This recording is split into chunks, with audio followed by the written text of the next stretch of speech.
तो ये जो सामाजिक विषमता की हम बात कर रहे थे, सामाजिक विषमता, इसका जो मतलब है समाज में असमानता, और बहिष्कार का मतलब है अपमान।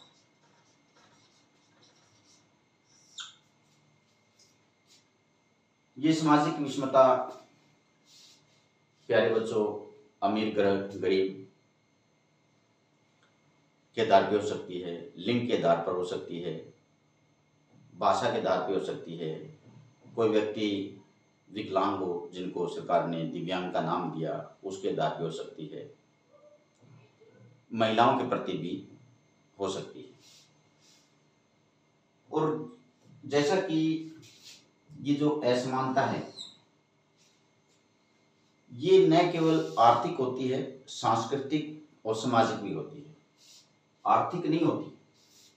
अगर हम बात करें 3 प्रकार की जो पूंजी होती है समाज में, किसी के पास भौतिक पूंजी,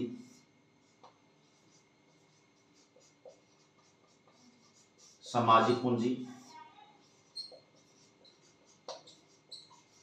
सांस्कृतिक पूंजी,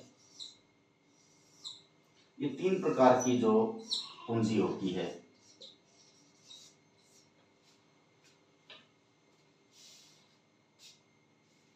तीन प्रकार की जिसके पास पूंजी है, इसमें कोई दो राय नहीं, वो समाज में आगे बढ़ता है, अग्रणी उसका स्थान होता है, अपनी भौतिक पूंजी के सहारे वह महंगी शिक्षा प्राप्त कर सकता है।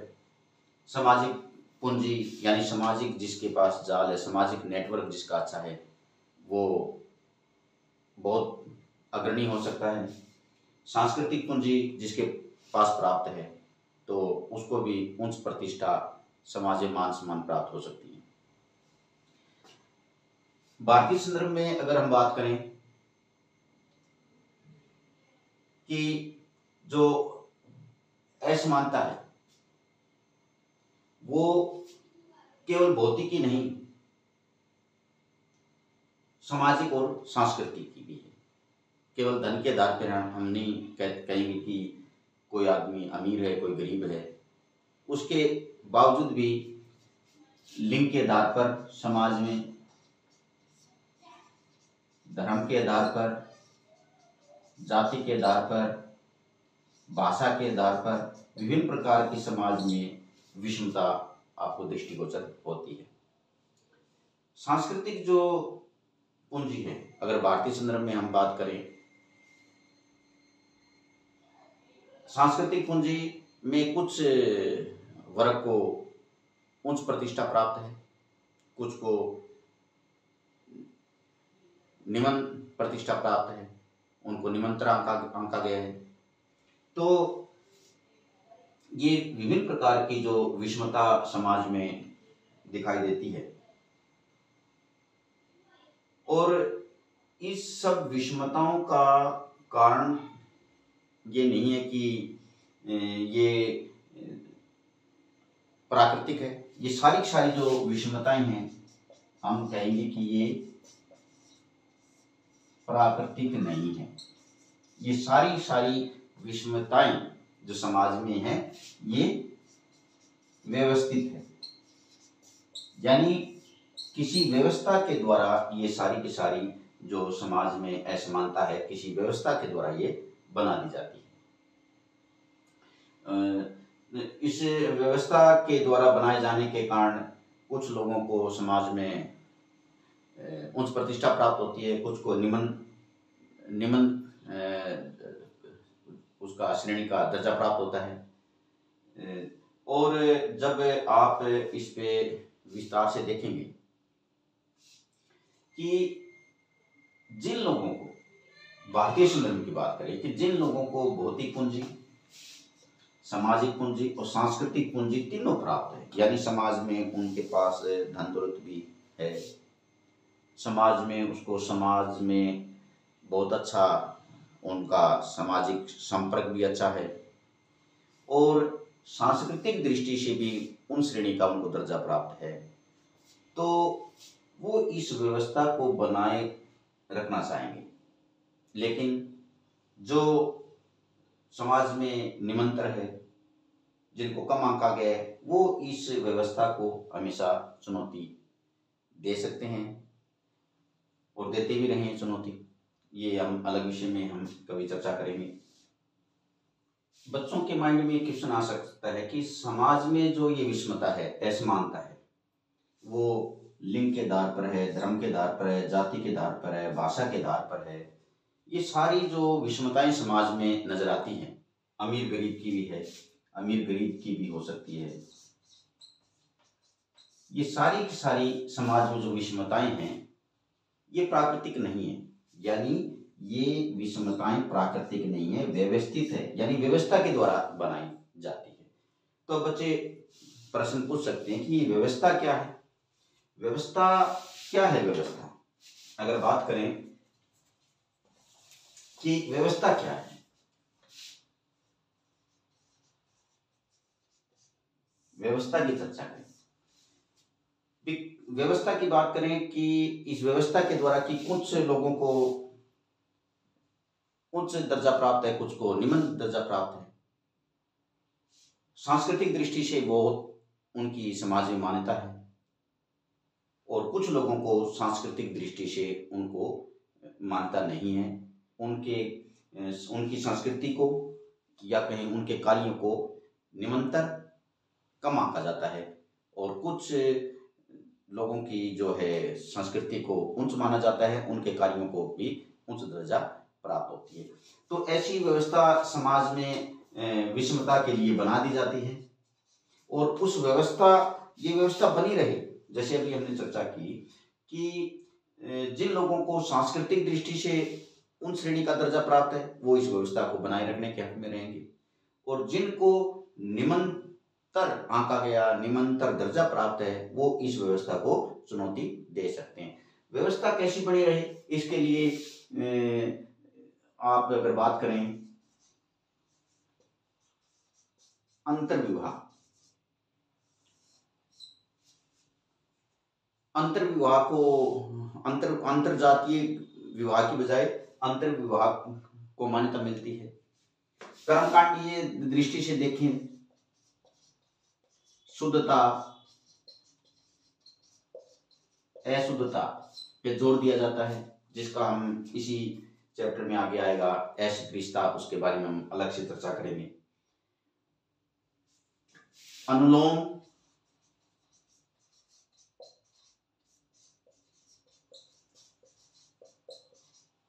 प्रतिलोम विवाह को जो है अनिलोम विवाह को हो सकता है मान्यता मिल जाए, प्रतिलोम को मान्यता न मिले।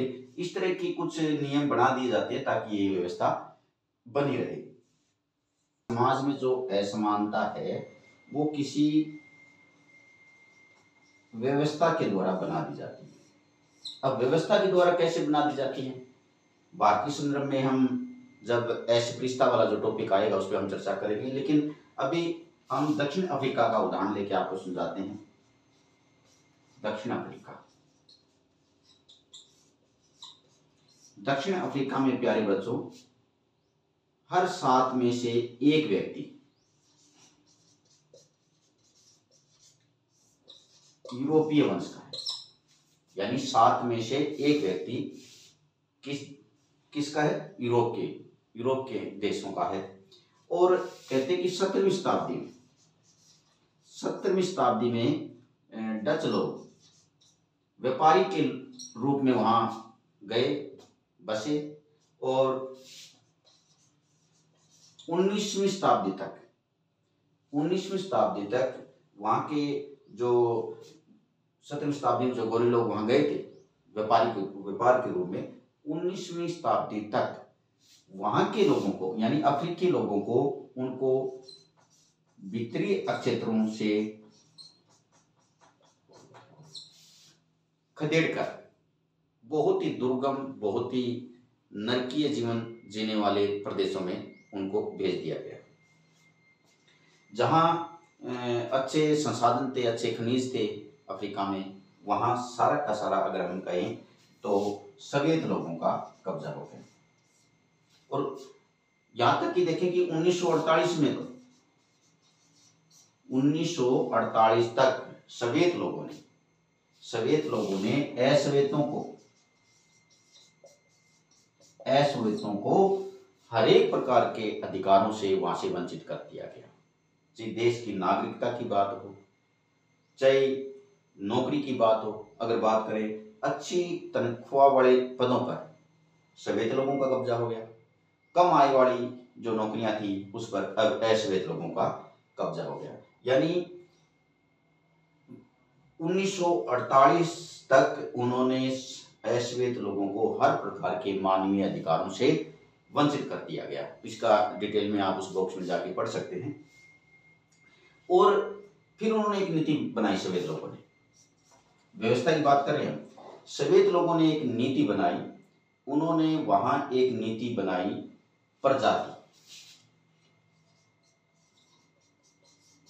प्रजाति आधारित एक नीति बनाई। थोड़ा इसको साफ कर लेते हैं।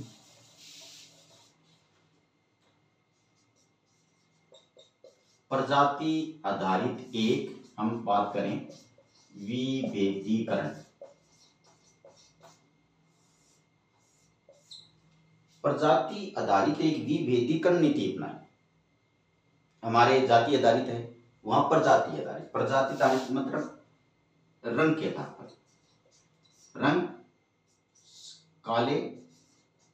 काले वर्ण के लोग और गोरे वर्ण के, यानी प्रजाति आधार पर काले और गोरे का वहां विभेदीकरण की नीति को अपनाया गया।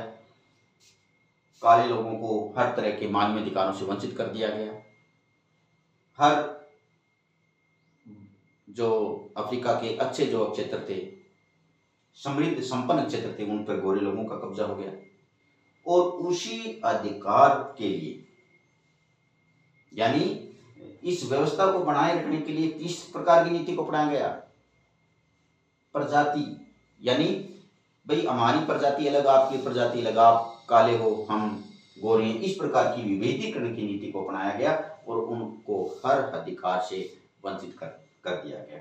और आपको ध्यान होगा कि फिर इसी नीति को,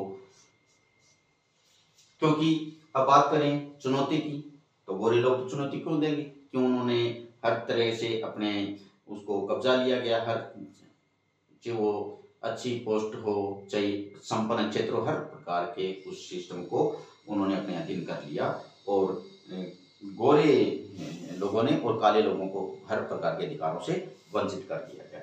और उसी विभेदीकरण को चुनौती दी फिर काले लोगों ने। और आपको पता होगा नेल्सन मंडेला के नेतृत्व में 1994 में फिर वहां एकजुट होकर काले लोगों ने एकजुट होकर उसका विरोध किया।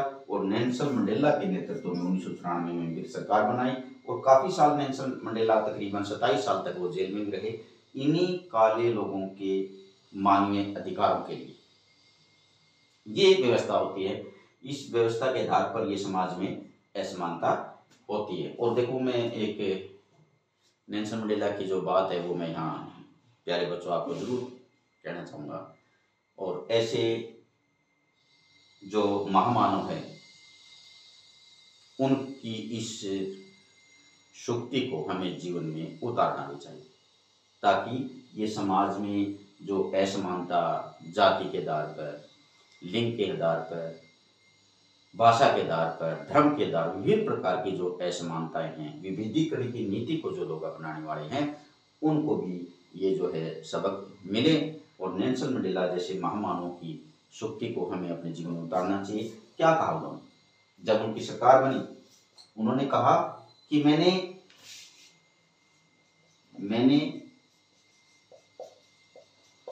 गोरे लोगों के प्रभुत्व के खिलाफ संघर्ष किया है। मैंने गोरे लोगों के प्रभुत्व के खिलाफ संघर्ष किया है। और अब जो बागडोर काले लोगों के हाथ में आई है, तो मैं अब उस प्रभुत्व के भी खिलाफ हूं। अगर आप किसी को मानवीय अधिकारों से वंचित करते हो।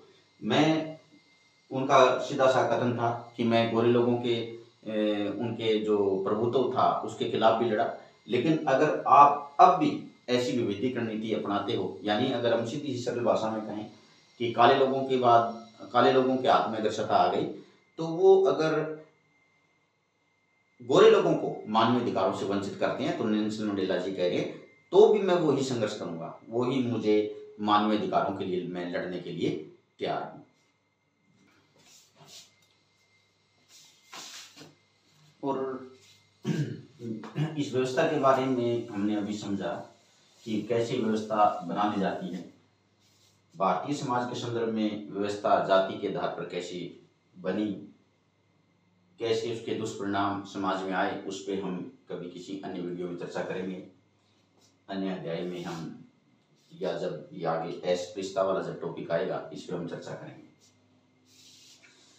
अब हम बात करें कि समाज में ये असमानता तो दृष्टिगोचर होती है, जैसे हमने विस्तार से पढ़ा, धर्म के आधार पर, जाति के आधार पर, लिंग के आधार पर। ये जब असमानता होती है और जो इस असमान संसाधनों की जो असमान जो पहुंच होती है, और जो आदमी इसमें पिछड़ जाता है, वो ही उसका बहिष्कार होता है, वो ही समाज में सबसे ज्यादा अपमानित होता है। और उसको अपमानित करने वाला, अगर बात करें इस असमानता को और इस अपमान को बढ़ावा देने वाला एक शब्द है, उस पर हम चर्चा करेंगे अब, वो है पूर्वाग्रह। ये बहुत खतरनाक शब्द है, इसकी हम विस्तृत चर्चा अब करेंगे और बहुत इंपॉर्टेंट ये टॉपिक है। पूर्वाग्रह क्या है? जो समाज में असमानता को बढ़ाता है और समाज में अन्य लोगों को वो अपमानित भी करता है, ये शब्द। तो ये पूर्वाग्रह शब्द क्या है? पूर्वाग्रह शब्द का अर्थ है पूर्व निर्णय, यानी कोई व्यक्ति बिना साक्ष्य, बिना सबूत, बिना प्रमाण के पहले ही किसी बात को पहले से ही उसका निर्णय कर ले, नहीं नहीं ऐसा नहीं है, ऐसा ही है, यानी बिना तर्क, बिना साक्ष्य, बिना सबूत के किसी बात को ज्यों का त्यों मान लेना।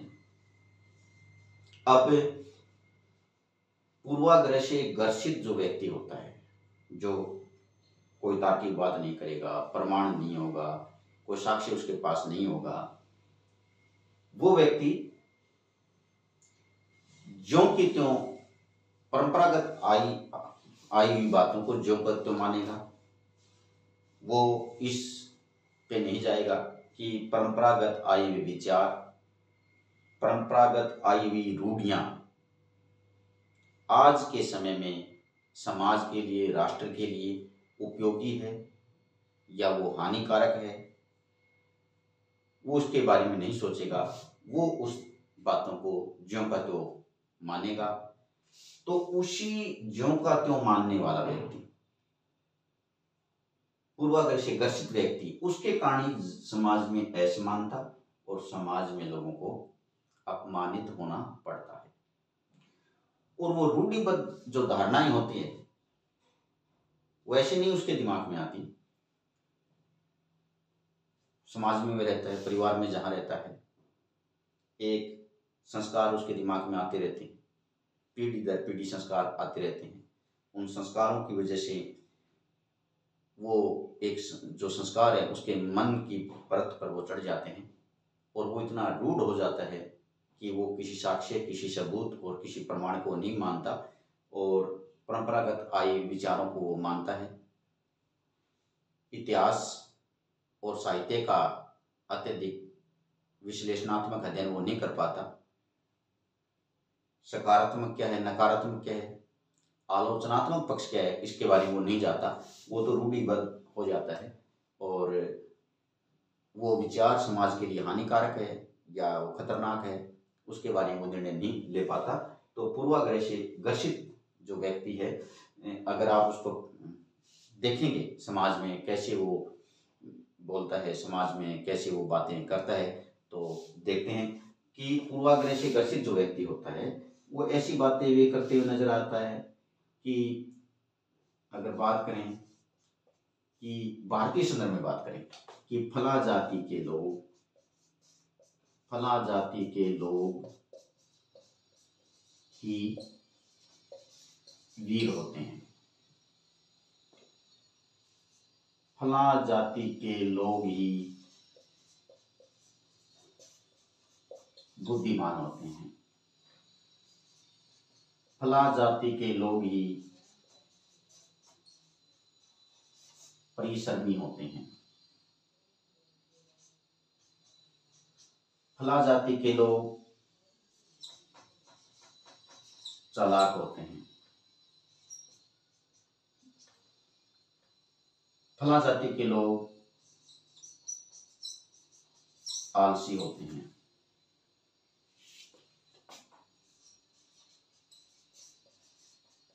महिलाएं अबला,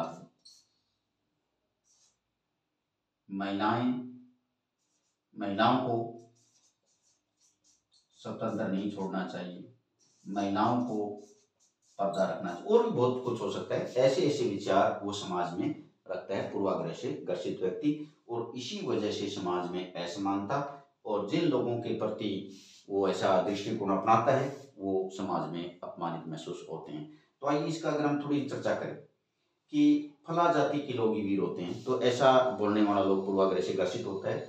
जबकि आप ऐतिहासिक अध्ययन करेंगे तो देखेंगे, उस टॉपिक में हम नहीं जाएंगे, कि प्रत्येक जाति धर्म के लोग वीर होते हैं।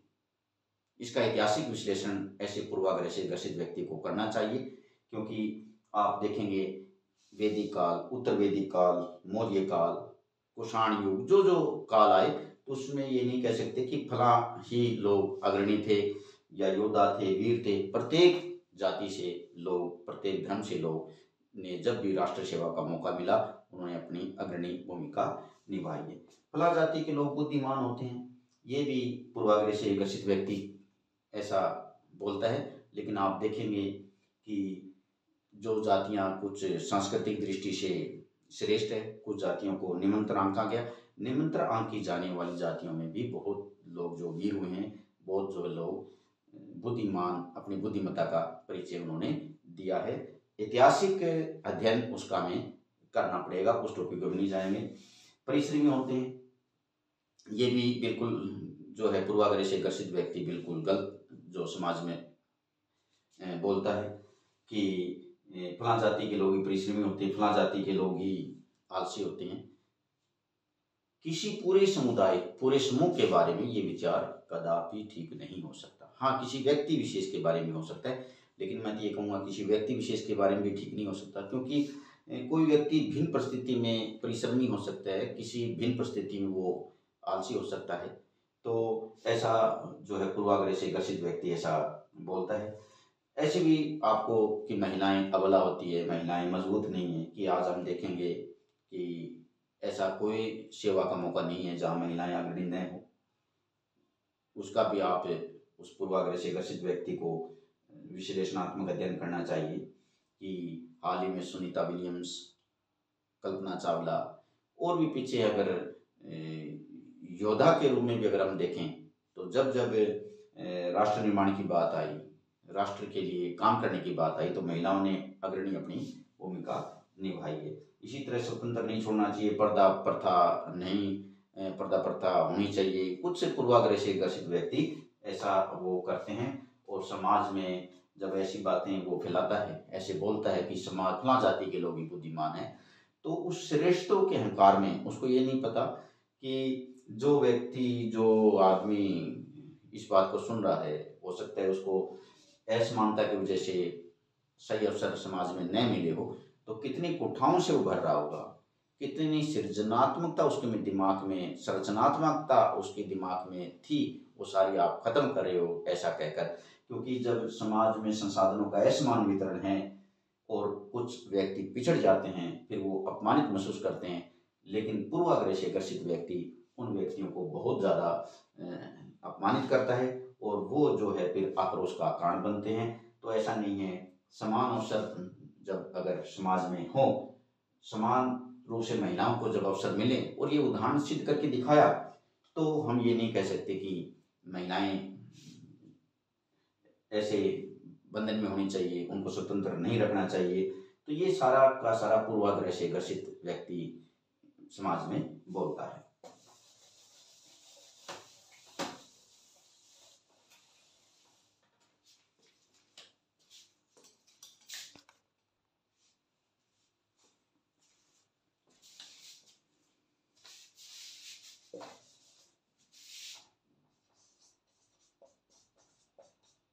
इसी की अगर हम बात करें पूर्वाग्रह, ये पूर्वाग्रह शब्द समाज में, भारतीय समाज में आज भी बहुत ही गहराई से व्याप्त है।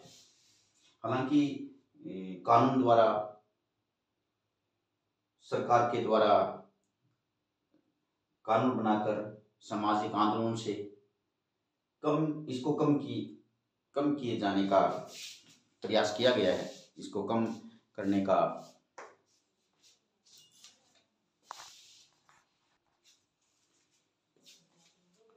इस पूर्वाग्रह शब्द को, जो कि आज भी ये पूर्वाग्रह शब्द समाज में बहुत गहराई तक व्याप्त है और समाज में जो असमानता और किसी को अपमान करने को बढ़ावा देता है, तो पूर्वाग्रह ग्रसित जो व्यक्ति है वो समाज में असमानता को बढ़ावा देते हैं, दूसरों को अपमानित करते हैं, और राष्ट्र निर्माण में सबसे बड़े जो अवरोधक है, तो वो ऐसे ही व्यक्ति है जो पूर्वाग्रह से ग्रसित व्यक्ति है, जो दूसरों को कुंठित करते हैं और एक अच्छे जो सृजनात्मकता समाज के लिए, राष्ट्र के लिए होनी चाहिए, उनकी सृजनात्मकता को खत्म करते हैं। और आप लोक व्यवहार में भारतीय समाज में देखेंगे बहुत ज़्यादा ये गहराई तक व्याप्त है कि फला जाति के लोग बुद्धिमान हैं। बड़े बड़े पढ़े लिखे लोगों को भी मैं सुनता हूँ, बड़ा कुंठित होता हूँ कि ये बोल क्या रहे हैं, फला जाति के लोग वीर होते हैं। कुछ नहीं उन्होंने अध्ययन किया। आप विश्लेषणात्मक अध्ययन कीजिए, समान अवसरों की बात कीजिए, समानता की बात कीजिए, तो आप देखेंगे कि राष्ट्र निर्माण में कितनी वो ताकत मिलेगी, समाज सशक्त होगा, राष्ट्र सशक्त होगा। और ऐसा नहीं है कि ऐसा सरकारें नहीं कर रही है, कानून बनाकर पूर्वाग्रह से ग्रसित व्यक्ति पर शिकंजा कसा जाता है।